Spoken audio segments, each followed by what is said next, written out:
OK priatelia, ahoj, ja vás zdravím, vítajte u nového videa. Dneska to nebude žiadne herné video, ani žiadne podobné takéto gameplayové.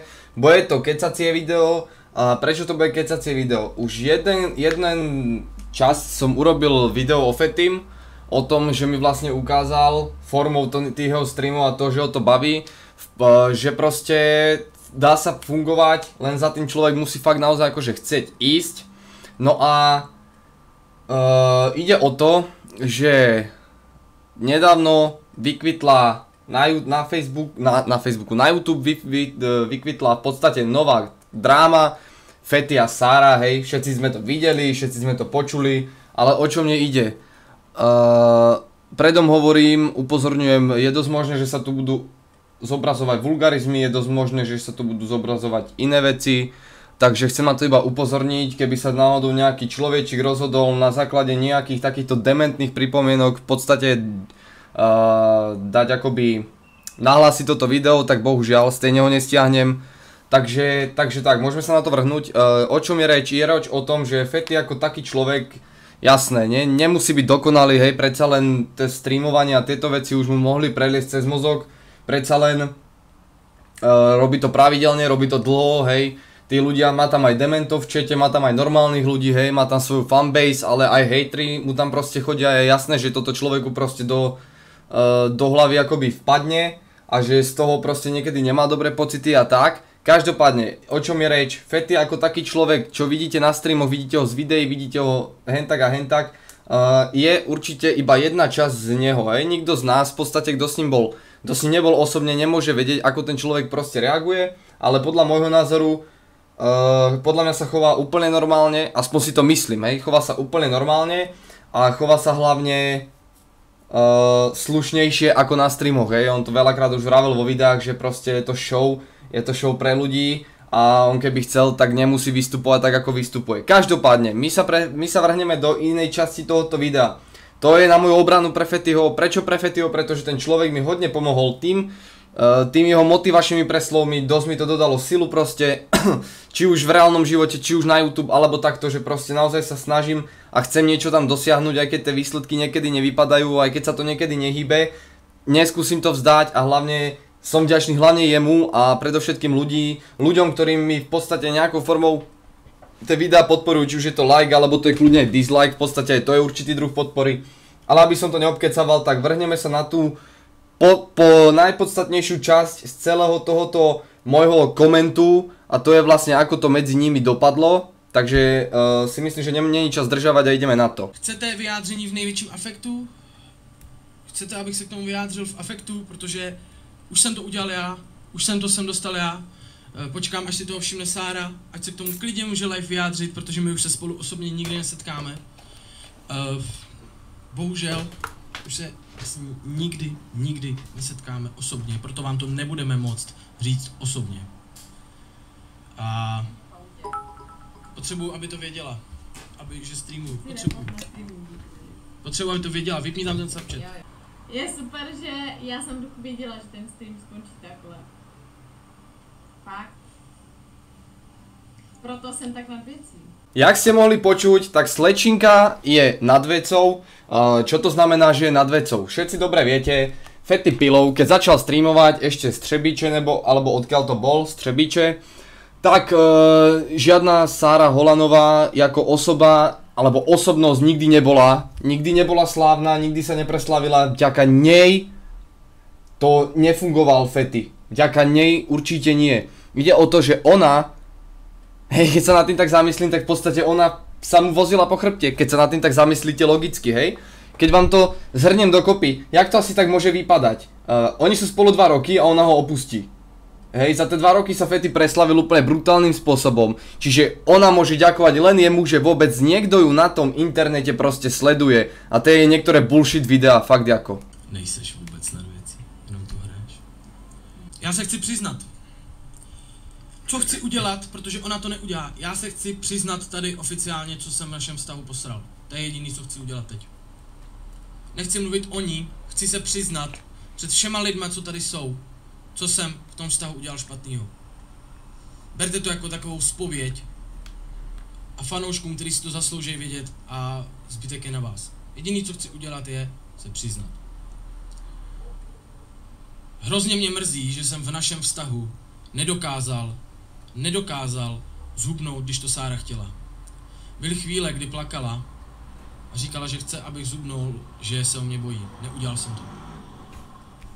Mrzí mě to, že jsem jí tím ubližoval psychicky. Milý Karle, tu ide o to, že teba nemusí mrzeť to, že ty si ubližoval jej. Tu ide o ten princíp, že v podstate každý človek, ktorý ťa sledoval, bolo by mu, alebo je, určite mu každému človeku je určite aspoň minimálne ľúto to, keď už teda riešiš svoju nadváhu, že si nezhubnul. Prečo to hovorím? Pretože ono sa to síce niekedy miestami nezdá, ale fanúšikovia si naozaj ľudí vážia. Takže každému jednému človeku by bolo ľúto to, keby sa tebe, nedaj Boh, niečo stane, alebo niečo podobné. Jasné, že si to vnímal inak na základe toho, že Sára s tebou žila, že ty si proste fungoval akoby vďaka nej, tak ako si to už v tom videu vysvetloval. Každopádne ide o princíp taký, že ona po tebe nemohla chcieť vôbec nič. Pozri sa, je to tak, že vďaka tebe je ona teraz nejaká populárna celebrita alebo niečo. To je presný príklad ako Lucia a Gogo, hej, ona tiež vďaka Gogovi sa preslavila a td. To ja nebudem rozoberať, meriť veci je v podstate Fety, pretože ja mám fakt akože zo všetkých týchto ľudí najradšej, zo všetkých týchto veľkých youtuberov. No a každopádne každého jedného človeka si myslím, že by mrzelo, keby sa Fety mu volačo stalo, pretože každý jeden človek, ktorý ho sleduje, ho má určitým spôsobom alebo nejakým kútkom svojej duše alebo srdca proste rád. V hádkách křičel jsem. Bouchal jsem takhle do stolu. Dobývala se mi do pokoje, bouchal jsem takhle do dveří. Plakala, řval jsem.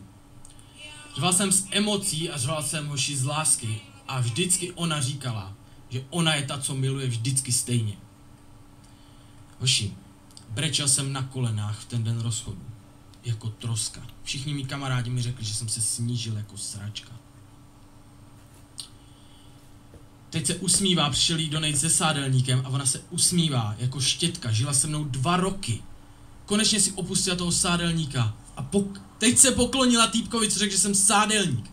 Rozumíte tomu? Brácho, to, že nejaký manták je pošle proste donate, kde ťa nejakým spôsobom urazí, si vôbec nemusíš robiť hlavu, aspoň naozaj vidíš, čo ona je zač, ako sa ona zachovala, proste a ja som stále toho istého názoru, že nebyť Fetyho, tak ona by nič v živote nedokázala. Dal jsem jí životní cíl, ona mi dala oporu, dávala mi 1,5 roku. Poslední půl roku nebo 4 měsíce seděla u počítače, říkala, nemám čas, nechce se mi, blá, blá. Má nahranej můj řev, kdy na ňu křičím a nenechám ju ani mluvit. Pustila to psychiatričce a prej jsem manipulativní psychopat. Já jsem to pustil psychiatričce a je to hysterka. Měsíc před rozchodem mi řekla, prodáš mi auto a prodáš mi počítač, když bychom se rozešli. Hoši, omlouvám se, že to musí jít sem. Nechci to rozebírat, chci se přiznat. Křičel jsem ve vztahu. Bouchal jsem do věcí ve vztahu.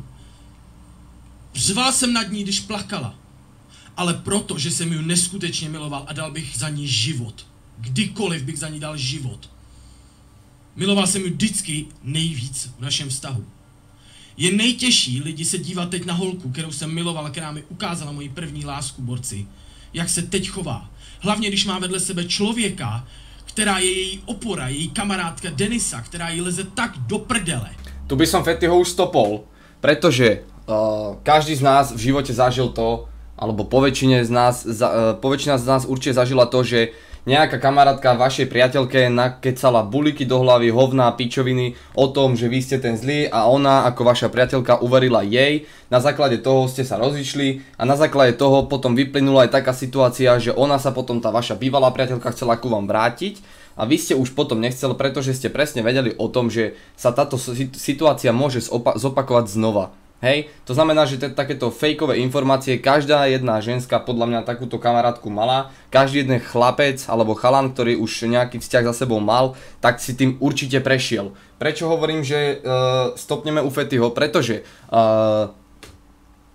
je jasné, že Fety ju mohol milovať, neviem, nade všetko moc. Je to tak, pretože Fety bol tá slavná osoba, ona nie. To znamená, ona s ním zo začiatku, on si vážil to proste, že aj keď vypadá ako vypadá, hej, ja o týmto neurážam, ale vypadá ako vypadá a predsa len tá baba si ho jednoducho všimla. mohol to byť nejaký skrytý zámer, ale chudák proste Karel jednoducho tomu uveril a problém je v tom, že on nemal čo stratiť, keby on pošle do prdele ako v ten moment, jo, ale ona videla nejakú šancu toho dostať sa do nejakého veľkého, ja neviem, ty vole, hufu ľudí, proste populárneho, kde už budú tí ľudia proste mať nejakú fanbase, nejakých fans a proste zarábať na tom internete a tak a ona to chcela tiež, no a povedala si možno, však prečo nie, nabalím si Fettyho, je to človek, ktorý uverí všetkému, pretože Fetty mal docela, ako čo som pozeral videa, tak asi ťažko proste nejaké tie holky poriadne, hej a tak, jednoducho nemal také vzťahy. Prečo to nevyužiť? Proste manipulatívna špina, pre mňa manipulatívne hovno a my sa presunieme ešte na stream alebo na video, ktoré je ešte zo streamu, konkrétne hentejto slečny a ešte si povieme niečo k tomu. Fakt se přestaňte chovat jak píčo. Není vůbec potřeba se chovat jak píčo prostě. Vy sa chovate jak piče, za to, že vy si zastávate svojho obľúbeného streamera, tak sa chovate jak piče, za to, že ona sa nabalila na druhom človeku, vy sa chovate jak piče. Čo to, tá baba to ona to normálne nevidí, ona nevidí si do huby, čo vypráva, ona nevidí proste to, že, ona vidí to, že vy sa chovate jak piče a môže mi povedať kurva niekto prečo, keď si niekto zastáva druhého, prečo už hneď musí byť piča z tej druhej strany. Je to proste nedoplo, ty vole, je to fakt regulárne vážne nedoplo, že si ľudia zastanú Fettyho, pretože všetci vedeli o tom, že než prišiel Fetty, tak potom prišla Sára a žiadna Sára nebola populárna, Fetty si to vybudoval sám, ona sa mu zviezla po chrbte, ty vole, normálne začína byť vytrigrovaný z tej osoby. Něco říct, tak si to řekněte úplně jinde. Já nevím, proč máte potřebu tohle dělat a já tady nejsem proto, abych poslouchala vaše debilní keci. Já jsem tady pro lidi, kteří tady chtějí být a kteří se chtějí bavit. A Vše se nedá číst ani při tom straně.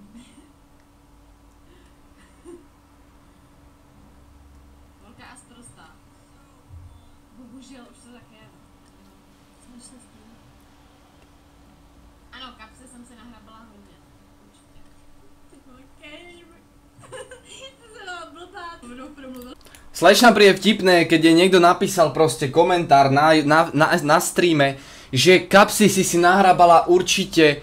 Ako si nemohla nahrabať kapsy, ty blbaňa tupá, veď streamuješ a ľudia ti posielajú peniaze. Pane Bože, čo to zase hente dve kravy nevidia, že je to jasné, že ona rýžuje na tom v podstate, že na tejto dráme rýžuje a že ľudia jednoducho jej pošlú peniaze preto, že proste už je známa. Není známa preto, že by si to vydobila, ty vole. Je známa preto, že sa povozila na zádech niekomu inému a na základe toho je populárna. Ježiši Kriste. Ľudia, ja verím, že vy nie ste tak blbí, aby ste to nevideli. Kopa ľudí to určite vidí inak a kopa ľudí to vidí presne tak, ako to vidím ja. Ja sa stavím s kýmkoľvek, že nie som jediný celkovo na YouTube, ktorý to takto vidí, hej? Já už jsem měla tak trojádu žádostí. Denisa je nejtrapnější na světě, protože je tady na tom streamu. Já jsem tady kvůli těm penězům, abych se jako přežívala na stáže. A pak začnu streamovat sama, podělám ji a rozjedeme kariéru. Ano, budeme něco takový profesionální. Já jsem se rozhodla, že hovno veterinární sestřička, já budu profesionální. To je Už nejlepší. teďky to jde, jo. Už Jo. jsi to fakt dobrá. Sakra. Akorát jsem to Znova, jasné, že ti to ide. Jasné, že ti to ide proste. Keď si sa preslavila vďaka druhému človeku. Jasné, že už ti ide tieto veci rýžovať na druhých, ty. Bože, no! využila tak, jak jsem měla.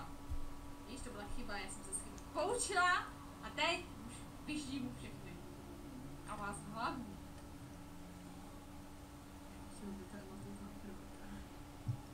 Já provokuju? Já myslím, že provokovat vypadá úplně jinak. A tím to, že se to Dobrý, jo. Dobrý. ne, sorry, já fakt takhle daleko neklesu. Fakt ne. Ale tak...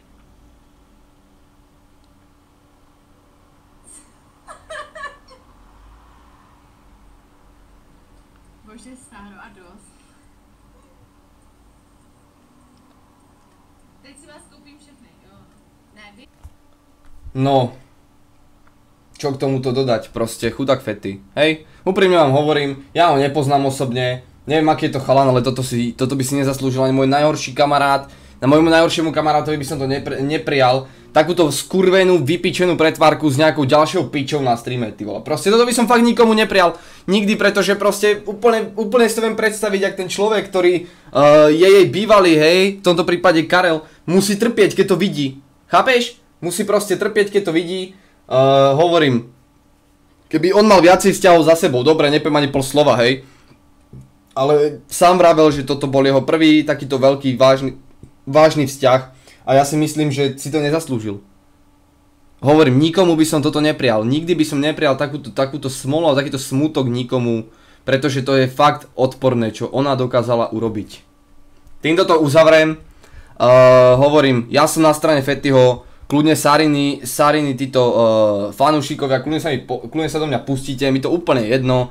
Ja si budem zastávať Fettyho pretože ten človek aspoň mi ukázal nejaký ten spôsob, nejakú tú cestu a nemusel som sa na ňom povoziť, tak ako to urobila jedna dotyčná osôbka, tak ako to robila celé 2 roky. Teraz keď sa s ním rozišla, alebo on s ňou, alebo neviem proste, ona, tak je úplne jasné, prečo to urobila a podľa mňa to bolo, keď vidíte aj tie pohľady na tom streame, každý kto vidí to video, tak si to môže dohľadať v podstate na YouTube, že ona sa tam vyslovene smeje, ono je to podľa mňa stejne len pretvárka, ale na čo sa hrať na niečo, čo nie si, to je úplne mimoza. Ja sa s vami lúčim, každopádne nezabudnite mi napísať váš názor do komentáru, určite ma to zaujíma. Nezabudnite olajkovať video, pokiaľ ste na strane takej, ako som to tu prezentoval. Pokiaľ na tejto strane nie ste, dajte dislike, nech viem, koľko je tu Sariných fanúšikov. Ja sa s vami lúčim a naozaj som sa z toho vytrigroval proste. Majte sa pekne a čau čau.